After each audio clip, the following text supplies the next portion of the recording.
Hello and welcome to Data Engineering with Subhadip. In today's video, we're going to explore a powerful combination for serverless data processing on Google Cloud, Cloud Run and Dataflow. Let's dive in and build the ultimate serverless data pipeline. Here is our agenda for this session.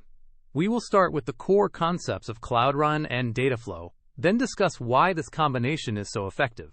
After that, we will walk through the architecture of our pipeline, dive into the code and deployment, and finally, see it all work in a live demo. First up is Cloud Run. Think of it as serverless for containers. It's a fully managed platform that runs your containerized applications and scales them automatically based on traffic, even scaling down to 0 when there are no requests. This makes it incredibly cost-effective and perfect for our use case, a lightweight event handler. Next is our heavy lifter, Dataflow.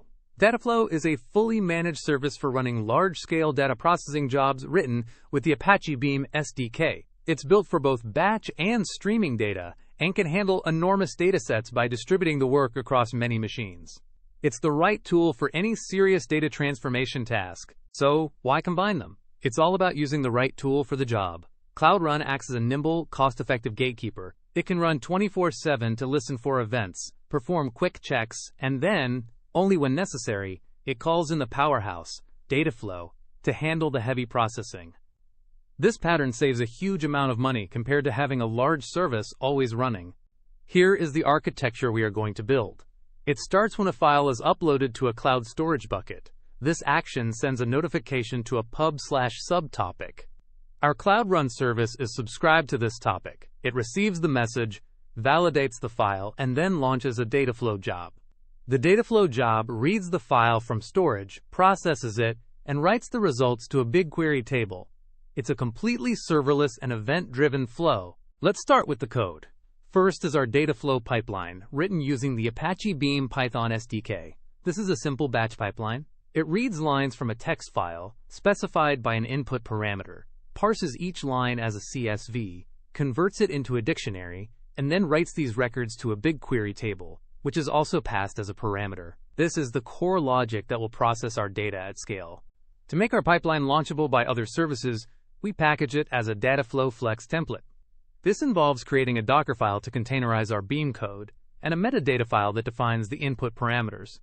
We then use a gcloud command to build this template. This process creates a container image and a template specification file in cloud storage, which we can then call via an API. Now for the orchestrator, our Cloud Run service. Here we have a simple Flask application in Python. It has one endpoint that accepts POST requests. When it receives a message from pub/sub, it decodes it to get the bucket and file name of the uploaded file. It then constructs a request body with the necessary parameters for our Dataflow job and uses the Google API client library to launch the Flex template we created earlier. It is the critical glue between our event and our batch processing job. To deploy our Flask application to Cloud Run, we first need to containerize it. This is a standard Docker file for a Python application. It starts from a Python base image, sets a working directory, copies our code and requirements file into the image, installs the dependencies, and finally, specifies the command to start the Gunicorn web server when the container runs. With all the pieces ready, it's time to deploy and connect everything using the gcloud command line tool. First, we build our Cloud Run container image using Cloud Build. Second, we deploy that image to Cloud Run. Third and fourth, we create the pub/sub topic and a service account with permissions to invoke our Cloud Run service. Fifth, we create a push subscription that links our topic to the Cloud Run service's URL. And finally, we configure our cloud storage bucket to send a notification to our pub/sub topic whenever a new file is uploaded. This final step completes the entire event-driven chain. Alright, it's demo time. I have already deployed all the services we just discussed. First, I will upload a sample CSV file into our designated cloud storage bucket. Then, we will look at the logs for our Cloud Run service to confirm it was triggered. After that, we will jump over to the Dataflow console to see our pipeline job running. And finally, once the job is finished, we will query our BigQuery table to verify that the data has been processed and loaded correctly. So let's recap the key benefits of this architecture.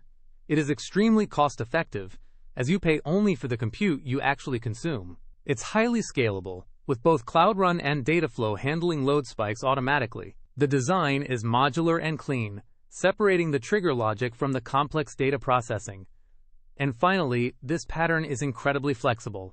You could easily replace the cloud storage trigger with a cloud scheduler cron job or any other event source that can publish to pub/sub. And that's a wrap. Thank you so much for watching. I hope you found this tutorial on combining Cloud Run and Dataflow useful. If you enjoyed this video, please give it a thumbs up, subscribe to the channel for more data engineering content, and leave a comment below with any questions or suggestions. See you in the next one.